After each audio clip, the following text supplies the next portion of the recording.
Assalamualaikum warahmatullahi ta'ala wabarakatuh.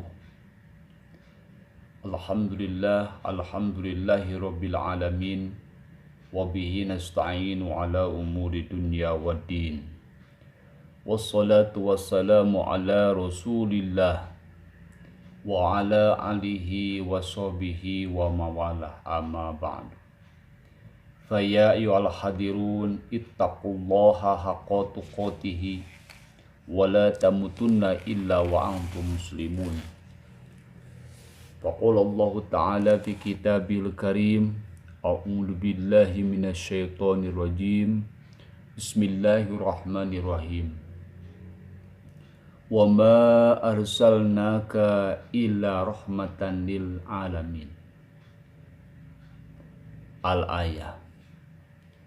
Wa qala Rasulullah sallallahu alaihi wasallam, khairukum man ta'allama al-Qur'an wa 'allamahu. Al-hadis. Alhamdulillah wa syukurillah, puji dan syukur marilah kita panjatkan kepada Allah Subhanahu wa taala berkat kudrah dan iradahnya dan beserta nikmat yang telah diberikannya kepada kita pada hari ini dan pada bulan yang suci ini, bulan suci Ramadan. Kita semua telah diberikan waktu, telah diberikan kesempatan, diberikan jatah umur kita untuk melaksanakan kegiatan saum Ramadan. Pada kesempatan yang berbahagia ini, kita akan membahas Islam sebagai rahmatan lil alamin. Materi ini cukup luas tentang Islam. Sebagaimana kita ketahui bahwa Islam adalah merupakan agama dari semua agama yang ada di Indonesia. Islam dibawa dari Arab oleh baginda kita Nabi Muhammad Rasulullah Sallallahu Alaihi Wasallam. Perlu kita ketahui, Islam dari kata, asal kata dan suku kata berasal dari bahasa Arab. Dari kata aslama, yuslimu, islaman, yang artinya keselamatan. Kata yang kedua yang telah dibacakan dalam surat Al-Anbiya 107, di mana dalam ayat tersebut Allah Subhanahu wa taala telah mewahyukan dan memfirmankan, wa ma arsalnaka illa rahmatan lil alamin, yang artinya tidak semata-mata aku utus wahai Muhammad kecuali engkau menjadikan di antaranya rahmat bagi setiap alam. Hadirin yang dimuliakan oleh Allah Subhanahu wa taala, dari kata arsala, diutus. Siapa yang diutus? Yaitu Nabi Muhammad Rasulullah SAW. Rahmatan lil alamin, sebagai rahmat dari sekian alam. Nabi Muhammad Rasulullah SAW diutus beserta di antaranya agama yang harus disebarkan, yaitu agama Islam. Sebagai penyempurna daripada agama-agama yang lain, dan agama Islam tersebut memberikan pencerahan bagi agama-agama yang lain yang telah dianut oleh bangsa-bangsa terdahulu yang ada di Arab, yang sampai saat ini sampai kepada kita. Hadirin rahimakumullah yang dimuliakan Allah Subhanahu wa taala, perlu kita ketahui bagaimana Islam itu sebagai rahmatan lil alamin.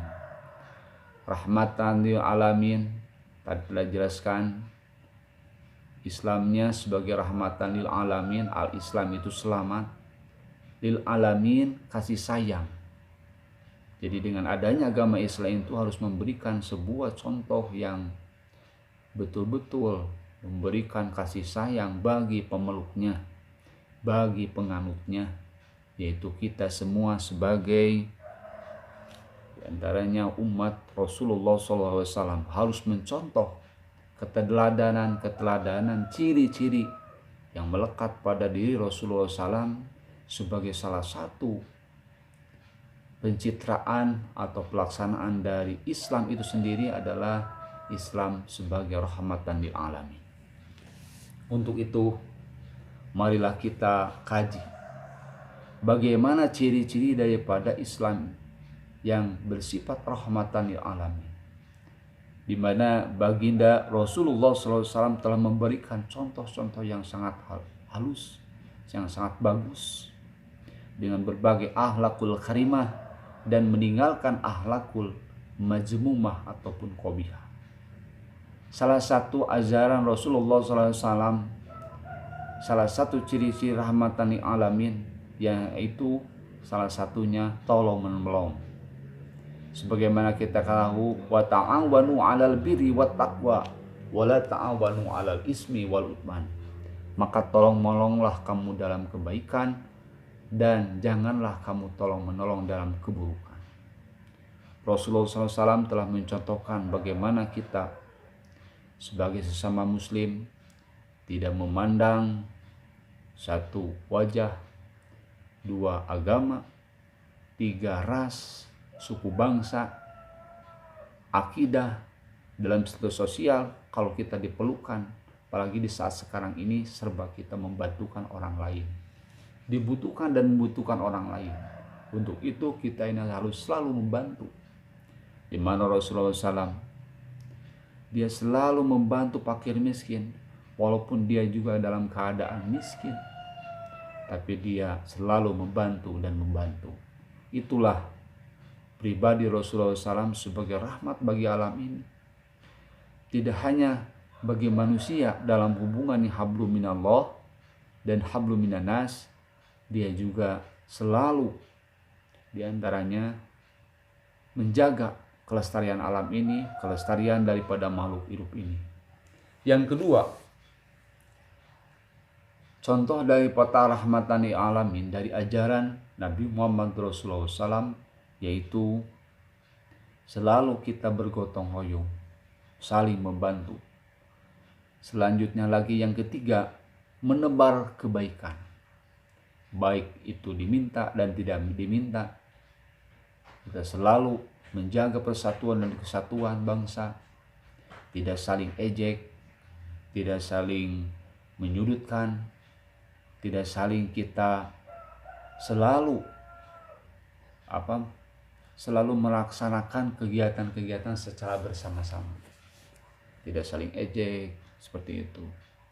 Selanjutnya dalam kehidupan sehari-hari, apalagi di bulan suci Ramadan, kita ini harus saling menjaga baik dari lisan yang bisa menyakitkan kita, yang bisa menyakitkan teman-teman kita baik seagama maupun tidak beragama, ataupun yang seagama.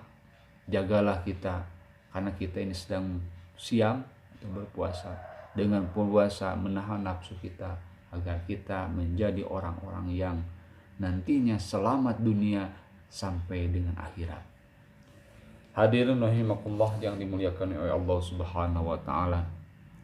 Kiranya untuk pembahasan tentang Islam sebagai rahmatan lil alamin yang telah merubah peradaban dari peradaban yang tidak berakhlak, dari peradaban yang jahiliyah, ada dalam kebodohan, sehingga kita menjadi peradaban yang maju, yaitu peradaban seperti sekarang, peradaban yang modern. Untuk itu marilah kita sama-sama tingkatkan keimanan kita dan selalu kita berdoa kepada Allah Subhanahu wa taala agar kita termasuk orang-orang yang bisa menjaga amanah Rasulullah SAW dengan tiga tadi itu. Yang pertama, kita sebagai perwujudan dari Islam itu rahmatan lil alamin, saling menjaga, saling bergotong royong, dan saling membantu baik dalam sosial ataupun dalam keagamaan, sehingga kita ini bermanfaat bagi orang lain, baik bagi diri sendiri ataupun bagi orang lain yang saling membutuhkan. Karena kita ingat bahwa manusia itu selalu butuh dan membutuhkan orang lain. butuh dan dibutuhkan oleh orang lain. Untuk itu, marilah kita sama-sama kuatkan tekad kita untuk berusaha mencapai cita-cita yang dikehendaki oleh kita, yaitu menjadi orang-orang yang takwa. Hanya orang-orang yang takwa lah yang akan menjadi di antaranya penghuni surganya Allah Subhanahu wa taala. Hadirin, untuk materi kali ini disukkan sekian. Mohon maaf bila ada kata-kata yang kurang berkenan. Wabillahi taufiq wal hidayah wal afu minkum. Wassalamualaikum warahmatullahi wabarakatuh.